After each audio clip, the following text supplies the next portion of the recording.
জন্যই যদি ওই মসজিদের মধ্যে গিয়ে নিজেদেরকে মুসলমান পরিচয় দেই, তাহলে ওই মসজিদের ইমাম সাহেব অবশ্যই আমাদেরকে কোনো না কোনো কিছু খাইতে দেবে।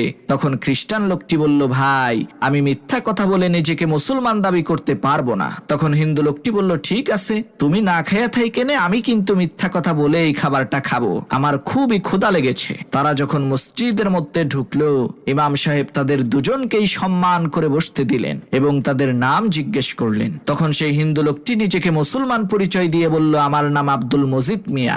আর সেই খ্রিস্টান লোকটি বলল, আমার নাম মাইকেল। তখন ইমাম সাহেব মসজিদের খাদেমকে ডেকে এনে বললেন, ভাই তুমি মাইকেল সাহেবকে খাবার খেতে দাও। এরপর সেই ইমাম সাহেব ওই হিন্দু লোকটিকে বলল, আব্দুল মজিদ ভাই, এবার বলেন আপনার রোজার অবস্থা কি? এই বছর রোজা কি 29টা হবে নাকি 30টা? ইমাম সাহেবের এই কথা শুনে সেই হিন্দু লোকটি বলল, সর্বনাশ, বেশি চালাকি করতে যাইয়া খাবারের বদলে বা